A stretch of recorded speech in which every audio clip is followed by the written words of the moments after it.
Hello friends, welcome to my YouTube channel IES-GATEWiz। MCQ based series on IES codes के इस session में हम लोग IES 800 2007 कोड के प्रोविजंस के MCQ बेस्ड पर कंसेप्ट्स क्लियर करेंगे। ये सीरीज का सेशन 11 है। पुराने वीडियोस के लिए आप मेरे YouTube चैनल की प्लेलिस्ट पर जाकर देख सकते हो। और सबसे इंपॉर्टेंट चीज जो भी मैं आपको यहाँ पर एक्सप्लेन कर रहा हूँ that will B through the multiple choice questions. So you will be having better understanding of the concepts जो हमारे IES कोड के प्रोविजंस हैं। IES 800 पे मैं ऑलरेडी एक वीडियो बना चुका हूँ। So subsequently this session will be mix of IES codes। So let's start। इसमें पहला क्वेश्चन पूछा गया है that is question number 101 in cumulative fatigue damage evaluation. ठीक है, the threshold stress range in terms of number of cycles below which cyclic loading is typically not considered।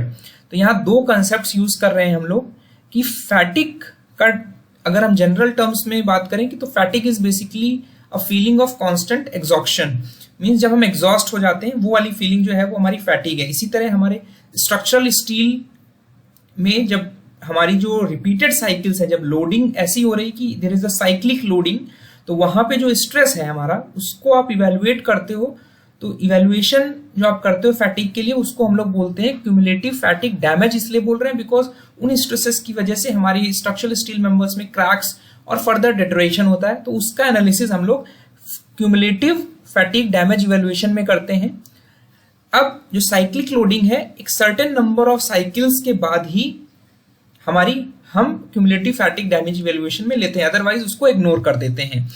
तो code ये कहता है कि अगर आप ये इवैल्यूएशन कर रहे हो तो जो थ्रेशोल्ड वैल्यू है, जो कट ऑफ लिमिट है, कोड ने इसको कट ऑफ लिमिट बोला कि इस स्ट्रेस रेंज के बाद, किस स्ट्रेस रेंज के बाद, in terms of number of cycles.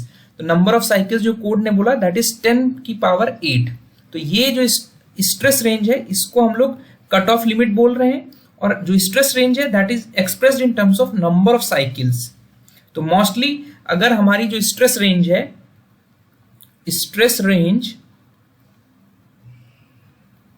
is greater than 10⁸ number of cycles, then हमें साइक्लिक लोडिंग का इफेक्ट जो है cumulative damage fatigue damage evaluation में कंसीडर करना है। तो जनरली हमारी जो थ्रेशोल्ड लिमिट हो गई वो 10⁸ हो गई। तो करेक्ट ऑप्शन यहाँ पे हमारा डी हो जाएगा। नेक्स्ट क्वेश्चन पे चलते हैं।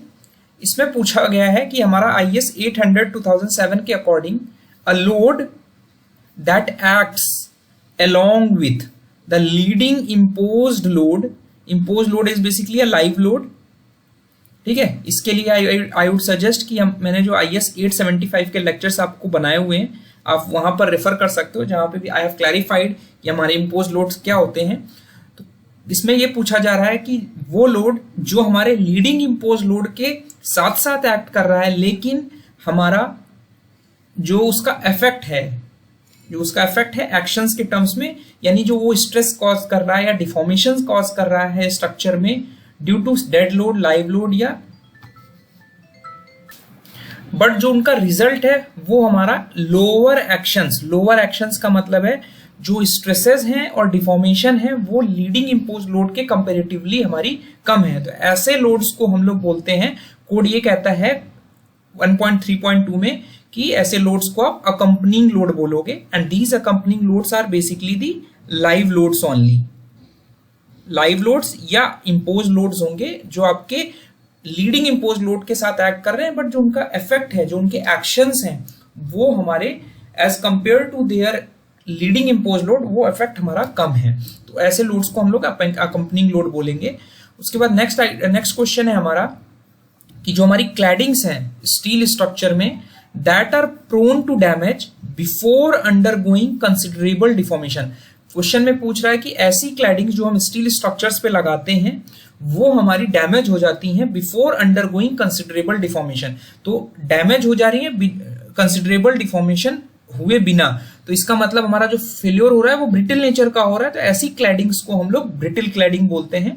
क्लैडिंग्स को मैंने IES 800 का जब अलग से जो सेपरेट लेक्चर दिया था उसमें आपको एक्सप्लेन किया था कि these are basically the covering sheets. ठीक है, जो आप स्टील स्ट्रक्चर पे लगाते हो, लाइक इस स्टील स्ट्रक्चर पे आपका एक इंडस्ट्रियल रूफ ट्रस दिख रहा है, जिसमें आपने जो स्टील स्ट्रक्चर में ये रूफिंग लगाई हुई है, ये वाला जो मेंबर है, ये जो शीट्स हैं, दीज आर दी क्लैडिंग्स। तो यहाँ पे ये क्लैडिंग जो है रूफ क्लैडिंग है, ये रूफ की क्लैडिंग है बिकॉज हम रूफ को कवर कर रहे हैं, ये स्टील की है। तो स्टील जो है that is being considered as a, जो उसका बिहेवियर है फेल्योर को डक्टाइल फेल्योर है, तो वो हमारी इलास्टिक क्लैडिंग की कैटेगरी में आएगी। तो जो क्लैडिंग्स हमारी जिसमें मेटल शीट्स हैं and they undergo considerable deformation without damage, damage हुए बिना कंसिडरेबल उस पर डिफॉर्मेशन हो जाएगा, तो ऐसी क्लैडिंग्स को हम लोग इलास्टिक क्लैडिंग बोलेंगे। और जो पहली कैटेगरी की क्लैडिंग है वो हमारी ब्रिटल क्लैडिंग है, जिसमें हमारी दो एग्जांपल्स हैं हमारे पास। आपने देखा होगा एस्बेस्टस शीट्स की जो क्लैडिंग आती है और सीमेंट शीट्स की आती है। इसमें क्या होगा, डिफॉर्मेशन नहीं होगा आपका, सीधे आपका डैमेज हो जाएगा। तो without undergoing considerable deformation they gets damaged. तो हमारी क्वेश्चन में जो पूछा जा रहा है उसके हिसाब से जो करेक्ट आंसर होगा वो ब्रिटल क्लैडिंग होगा। उसके बाद नेक्स्ट क्वेश्चन है what is the term used to define the distance. Distance पूछ रहा है कि डिस्टेंस क्या होगी from the centre of fastener hole to the end of an element measured parallel to direction of load transfer. तो parallel to direction of load transfer कोई हम एक अरेंजमेंट ले लेते हैं जहां पे हमारा बोल्टेड कनेक्शंस हैं, these are the bolt holes, और ये हमारे होल्स हैं, ठीक है, दीज आर द होल्स, और इस पे हमने बोल्ट्स फिट कर रखे हैं और इस डायरेक्शन में हमारा लोड ट्रांसफर हो रहा है। तो लोड ट्रांसफर के पैरेलल डायरेक्शन में, यानी पैरेलल डायरेक्शन में लोड ट्रांसफर ऐसा हो रहा है, तो इसके जो पैरेलल डायरेक्शन है उसमें होल के सेंटर से जो मेंबर की एज है, जो एलिमेंट की एज है, वो जो दूरी कहलाएगी that is called end distance, ठीक है, कोड से एंड डिस्टेंस बोलता है। और ऐसे होल्स की डिस्टेंस एलिमेंट की एज से perpendicular to direction of load transfer, इस डायरेक्शन में हम लोड अप्लाई कर रहे हैं, ठीक है, तो इसके परपेंडिकुलर डायरेक्शन में ये डिस्टेंस होगी। तो ये होल से जो एज एलिमेंट की एज है that is called edge distance. ये एंड डिस्टेंस हो गई, ये एज डिस्टेंस हो गया। तो यहां पर हमसे पूछा जा रहा है कि वो distance from the centre of fastener measured parallel to direction of load transfer, ठीक है। तो हमारी जो डेफिनेशन होगी वो कहलाएगी एज डिस्टेंस। अगर यहां परपेंडिकुलर वर्ड कर देता तो it will have been edge distance, sorry parallel to direction of load transfer है तो मैंने बताया it will be called end distance. Edge distance हमारी जो होगी that will be perpendicular to direction of load, ठीक है। तो ये थोड़ा सा कंफ्यूजिंग है, इसमें गलतियां होने के चांसेस ज्यादा हैं, तो आपको ध्यान रखना है parallel means end distance, perpendicular means edge distance, ठीक है।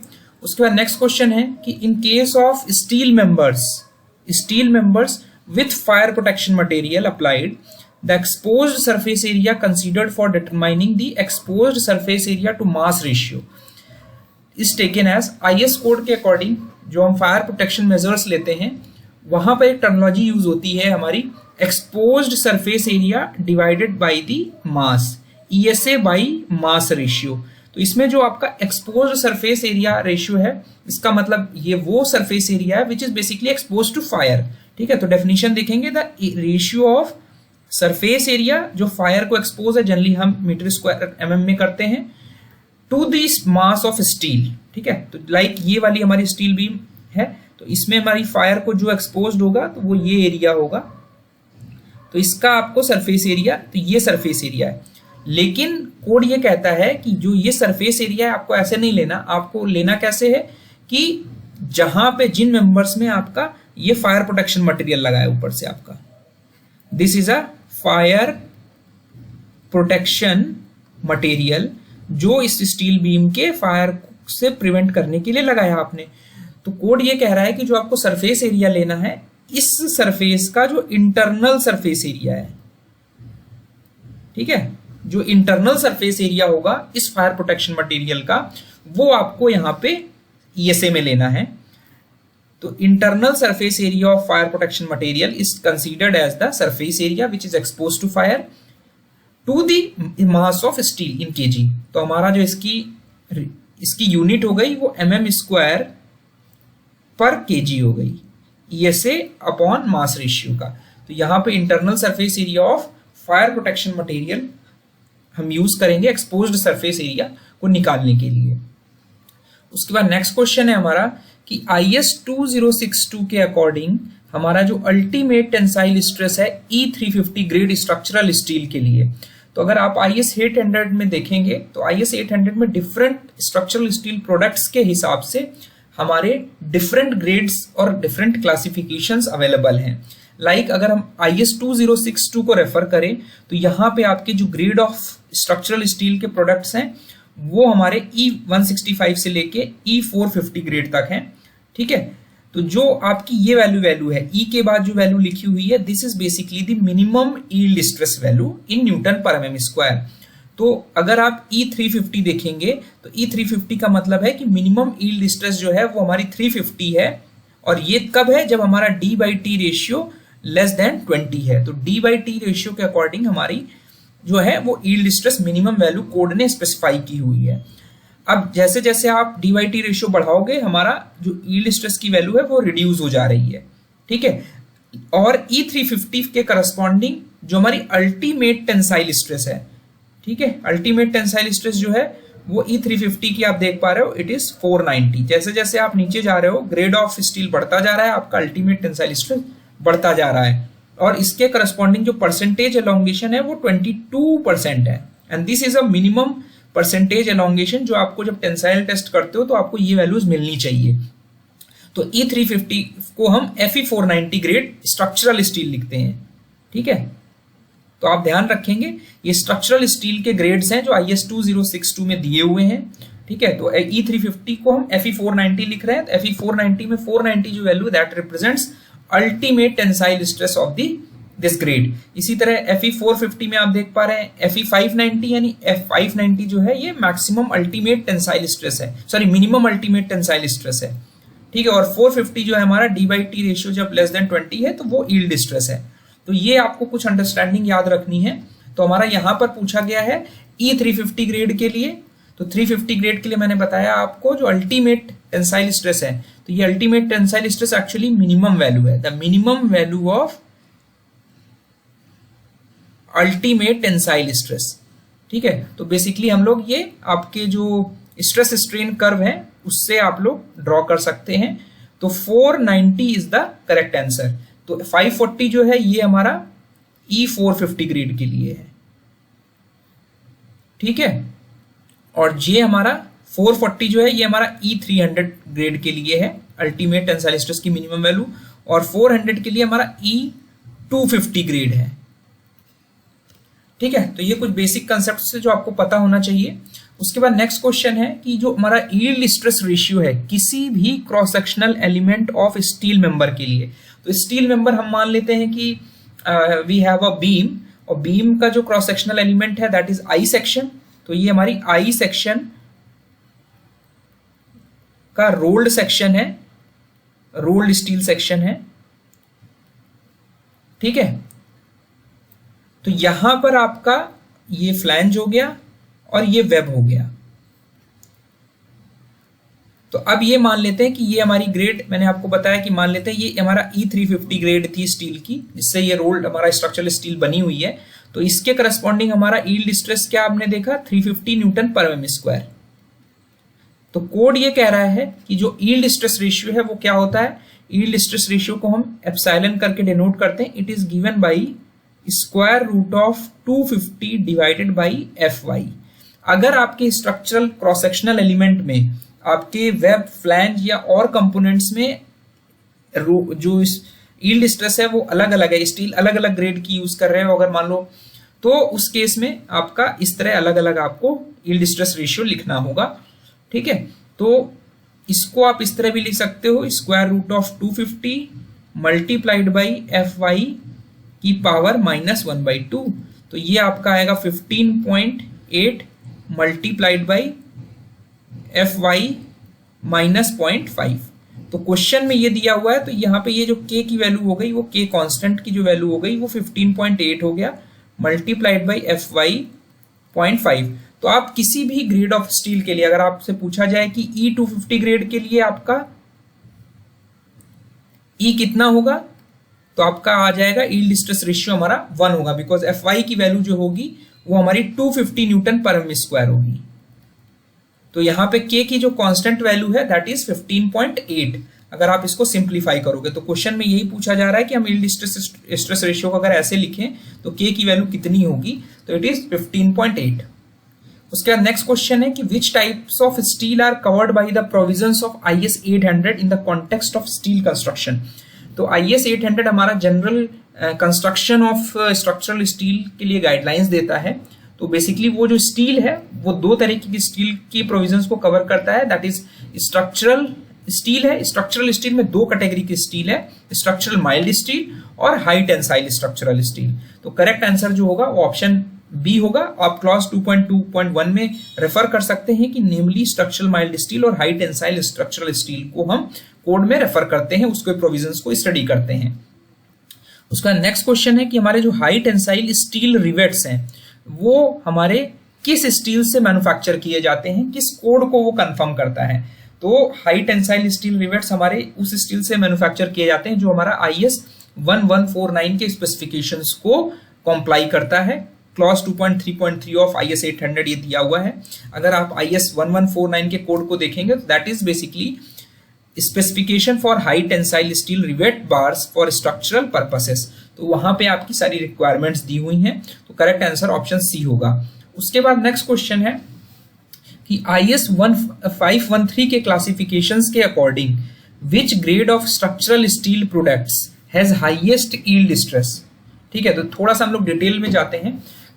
यहां पर ग्रेड पूछ रहा है सबसे पहले, फिर स्ट्रक्चरल स्टील प्रोडक्ट्स पूछ रहा है और IS 513 पूछ रहा है। तो IS 513 अगर हम देखते हैं तो ये क्या कोड है, इसमें हमारा cold rolled low carbon steel की जो शीट्स आती हैं, रोल्ड कोल्ड का मतलब हो गया cold working, this is a method जिससे हम रोल कर रहे हैं अपने स्टील की शीट्स, और उनमें हमारा जो कार्बन कंटेंट है वो लो कार्बन है। तो लो कार्बन की स्टील की शीट्स और स्ट्रिप्स के स्पेसिफिकेशन हमारे IS 513 में दिए हुए हैं। तो IS 513 के अकॉर्डिंग जो हमारी शीट्स आएंगी, जो रोल्ड शीट्स आती हैं, आपने देखी होंगी जो शीट्स आती हैं मैन्युफैक्चर होके फैक्ट्री से, स्टील शीट्स और स्ट्रिप्स, वो हमारी 4 ग्रेड्स में हम क्लासिफाई कर सकते हैं। तो there are 4 grades of sheets and strips जो हमारी रोल होकर आ रही हैं फैक्ट्री से by process of cold working, जिसके स्पेसिफिकेशन हमारे IS 513 में दिए हुए हैं। तो कोड इसमें यहाँ यही पूछा जा रहा है कि IS 513 के हिसाब से किस grade of structural steel products की जो यील्ड स्ट्रेस वैल्यू है वो हाईएस्ट है। तो अब हमने देखा कि 4 ग्रेड्स हो गए, तो इसमें किस ग्रेड की के जो प्रोडक्ट्स आएंगे। अब 0 ग्रेड का मतलब ये हो गया, O grade is basically ordinary quality grade, D is drawing quality, D is deep drawing quality and EDD extra deep drawing quality. तो this is basically totally related to the manufacturing processes जो हम use कर रहे हैं उन steel sheets और strips को produce करने में। तो जिसके बेसिस पर हमारा IS 513 शीट्स और स्ट्रिप को जो स्ट्रक्चरल स्टील प्रोडक्ट्स हैं उनको 4 ग्रेड्स में उसने डिवाइड किया, O, D, DD, EDD। ठीक है, तो एक्स्ट्रा डीप ड्राइंग क्वालिटी, तो इन ग्रेड्स की जो क्वालिटीज हैं, प्रॉपर्टीज हैं, हमारी IS 800 की टेबल 1 में दिया हुआ है कि IS 513 में 4 ग्रेड्स हो गए। 4 ग्रेड्स में ऑर्डिनरी क्वालिटी के लिए कोई स्पेसिफिकेशन नहीं दी है, yield stress, ultimate tensile stress और परसेंटेज एलोंगेशन, लेकिन DDD और EDD की स्पेसिफिकेशन दी हुई है। जैसे जैसे आप नीचे जाते हो उस हमारी जो यील्ड स्ट्रेसेस की जो मिनिमम वैल्यूज है वो रिड्यूस हो जाती हैं। तो D के लिए 280 न्यूटन पर mm स्क्वायर है, DD के लिए 250 है, EDD के लिए 220 है। तो 30-30 हमारा यील्ड स्ट्रेस कम होता जा रहा है, and these are the minimum values. ठीक है, अगर यही सेम वैल्यूज आप किसमें देखोगे, IS 513 की टेबल में देखोगे, टेबल 3 में, तो वहां पर भी आपको ये 4 ग्रेड्स मिल रहे हैं। इन 4 ग्रेड्स के हिसाब से ड्राइंग क्वालिटी के का जो ग्रेड है वो 280 है, डीप ड्राइंग का 250 है, एक्स्ट्रा डीप ड्राइंग का 220 है। तो आप देख पा रहे हैं ये सेम वैल्यूज हैं जो IS 800 में दी हुई है, because they are derived from these IS 513 code. ठीक है, तो बस गलती यहाँ पे एक चीज ये है कि यहाँ पे ये मिनिमम वैल्यूज हैं। ठीक है, और tensile stress strength is basically क्या होती है, अल्टीमेट टेंसाइल स्ट्रेस जो है वही हमारी टेंसाइल स्ट्रेसेस हैं। अल्टीमेट टेंसाइल स्ट्रेसेस जो हैं these are ultimate tensile strength. ठीक है, और परसेंटेज एलोंगेशन के टर्म्स में देखेंगे तो हमारा D के लिए हमारा परसेंटेज एलोंगेशन बढ़ता जाएगा जैसे जैसे हमारी जो स्ट्रक्चरल स्टील की प्रोडक्ट की अगर हमारी जो वैल्यूज हैं, क्या वैल्यूज हैं, यील्ड स्ट्रेस की वैल्यू रिड्यूस होती जाती हैं। तो yield stress is inversely proportional to percentage elongation. ठीक है, तो 220 पे हमारा परसेंटेज एलोंगेशन 35 हो गया, 220 डबल डीप ड्राइंग के लिए आपका 32 हो गया, और 280 यानी ड्राइंग ग्रेड के लिए आपका 28 हो गया। तो ये वैल्यूज आपको ध्यान रखनी है, and these are the ranges of ultimate tensile stress minimum values. ठीक है, और जो परसेंटेज एलोंगेशन है ये भी हमारा मिनिमम वैल्यूज है। I hope this video was helpful. अपने कमेंट्स करके जरूर बताइए कि वीडियो आपको कैसा लगा, और साथ ही साथ मैं और किन कोड्स पे वीडियोस बनाऊं, सो दैट मैं इन कोड्स को बीच बीच में इंक्लूड करता रहूंगा। So thank you and all the best.